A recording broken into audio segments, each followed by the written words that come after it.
खूब पर्दा है कि चुलमन से लगे बैठे हैं, खूब पर्दा है कि चुलमन से लगे बैठे हैं, साफ छुपते भी नहीं, सामने आते भी नहीं। सलाम, नमस्ते, सत श्री अकाल। मैं हूं आपके साथ हर्षिता मिश्रा और आप देख रहे हैं टाइम्स मेल। हमारे देश में आलू टमाटर प्याज का धंधा किसी न किसी महीने मंदा पड़ सकता है। गोश्त का धंधा मंदा पड़ सकता है, वसूली का धंधा मंदा पड़ सकता है, दारू का धंधा मंदा पड़ सकता है, चंदे का धंधा मंदा पड़ सकता है, नेतागिरी का धंधा मंदा पड़ सकता है। पर कसम उड़ान छल्ले की, एक धंधा ऐसा भी है जो कभी मंदा नहीं पड़ता, बल्कि मंदी के दौर में वो धंधा चंगा हो जाता है। खौफ की हालत में ये धंधा सबसे ज्यादा चमकने लगता है।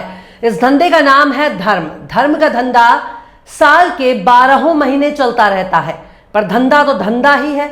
धंधे से बड़ा कोई धर्म नहीं, धर्म से बड़ा कोई धंधा नहीं। धंधे को बचाने के लिए बंदा कुछ भी कर सकता है, कुछ भी का मतलब कुछ भी।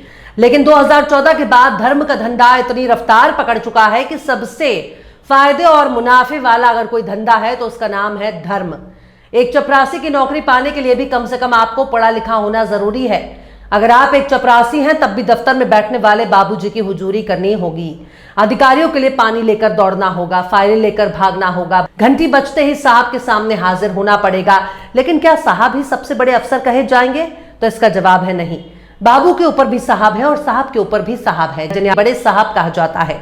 पर बड़े साहब के ऊपर भी एक साहब हैं जो ना पढ़े लिखे होते हैं और ना उन्हें बात करने की तमीज होती है, न शब्दों का उच्चारण ही शुद्ध रूप से कर पाते हैं, जो लफंगों की भाषा बोलते हैं, जो निहायत ही भ्रष्ट हैं, तमंचाबाज भी हैं, लौंडियाबाज भी हैं। हमारे देश में ये सारी खूबी नेताओं में पाई जाती है। यानी तमाम अफसरों के ऊपर बादशाहत करने वाले सबसे बड़े साहब का नाम ही नेताजी है। पर नेताजी के ऊपर भी एक बड़े वाले नेताजी बैठे हैं जो धर्म का धंधा चलाने वाले के आगे झुके होते हैं। ये धर्म का धंधा चलाने वाले ना तो डॉक्टर हैं, ना इंजीनियर, ना तो आईएएस और ना तो पीसीएस और ना ही आईआरएस। इनकी हैसियत 2 कौड़ी की टपोरी जितनी भी नहीं होती। इनके आगे मुख्यमंत्री भी झुकता है और देश का प्रधानमंत्री भी चरण वंदना करता है। यकीन ना हो तो बाबाओं के दरबार में हमारे देश के प्रधानमंत्री को देख लीजिए। बड़े बड़े मंत्री को बाबाओं की हिमायत हासिल है। रेपिस्ट होने के बाद भी उनको पैरोल मिल जाती है, बेल मिल जाती है। कुछ ऐसे भी बाबा हैं जो देश बदलने चले पर सूट सलवार पहनकर रामलीला मैदान में मुजरा करते नजर आए, देश भर को अनुलोम विलोम कराते रहे और खुद आटा तेल सत्तू बेचकर धन्ना सेठ बन गए। धर्म का धंधा करने वाले बड़े बड़े बाबा खुद को तपस्वी बताते हैं। 80-90 के दशक में टीवी सीरियल में कमंडल का चमत्कार दिखाया जाता था। श्राप का डर दिखाकर धर्म का धंधा चलाया गया। अगर ऋषि मुनि श्राप दे दिया तो डोनाल्ड ट्रंप भी पानी भरता नजर आएगा। पर धर्म के धंधे की बात हो और बागेश्वर वाले झूठेश्वर की चर्चा ना हो तो ऐसा तो हो ही नहीं सकता।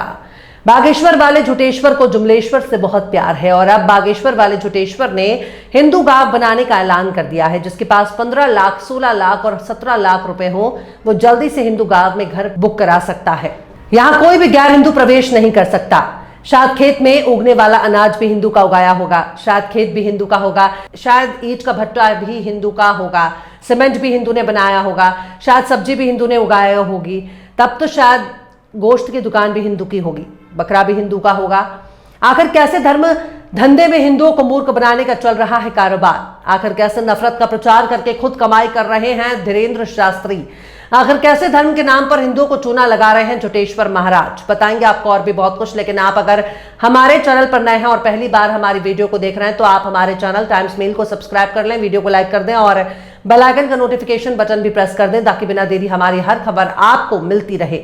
लौटते हैं आप खबर की तरफ।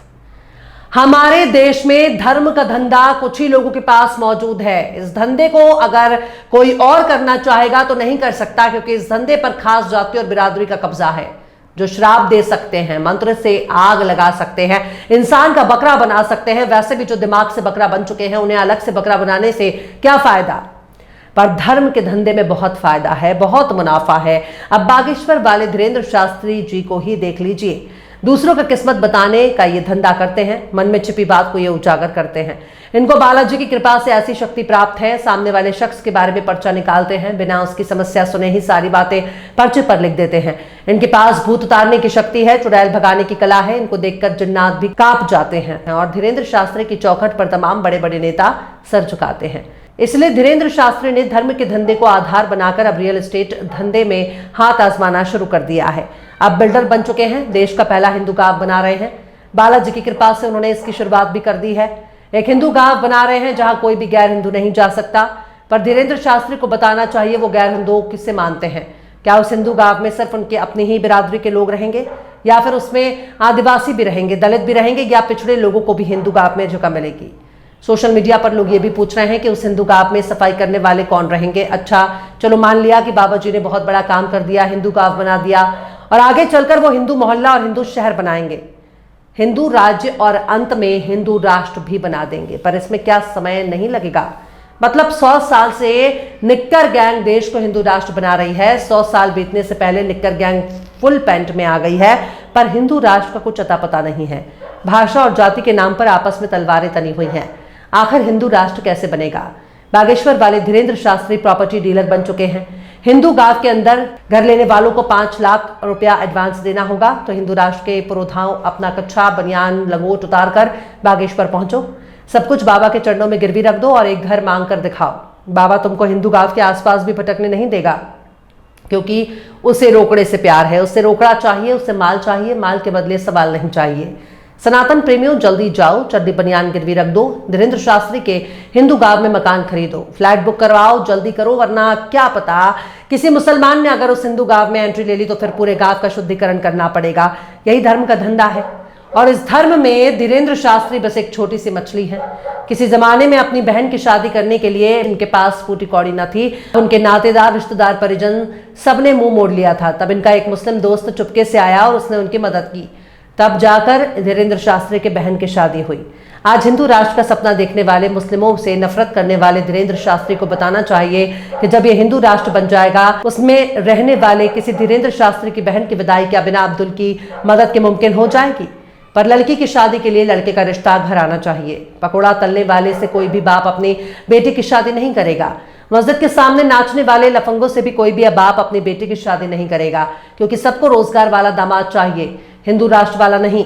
बहरहाल चलते चलते आखिर में दाग देहलवी ने भी क्या खूब फरमाया है, चाक हो पर्दा ए वहशत मुझे मंजूर नहीं, चाक हो पर्दा ए वहशत मुझे मंजूर नहीं, वरना यह हाथ गिरेबान से कुछ दूर नहीं। फिलहाल इस खबर में बस इतना ही। इस पूरी खबर को शम्स तबरेज ने लिखा है, जिन्हें आप ट्विटर पर भी फॉलो कर सकते हैं। ट्विटर हैंडल है @शम्स तबरेज गाजी। ये वीडियो आपको कैसा लगा कमेंट बॉक्स में जरूर से बताइए। वीडियो पसंद आए तो लाइक करें, शेयर करें, और बेबाक, निष्पक्ष, स्वतंत्र पत्रकारिता को सपोर्ट करने के लिए आप हमारे चैनल टाइम्स मेल को जरूर से सब्सक्राइब करें, और हाँ, बेल आइकन की घंटी वाले बटन आप जरूर से दबा दें, ताकि आपको हमारे आने वाले नए वीडियो की नोटिफिकेशन फौरन ही मिल जाए। फिर मिलते हैं किसी और वीडियो में एक नई खबर के साथ। हर्षिता मिश्रा को दीजिए इजाजत। जय हिंद। अगर अभी तक आपने हमारे चैनल टाइम्स मेल को सब्सक्राइब नहीं किया है तो जल्दी से सब्सक्राइब कर दें और बेल आइकन भी प्रेस कर दें।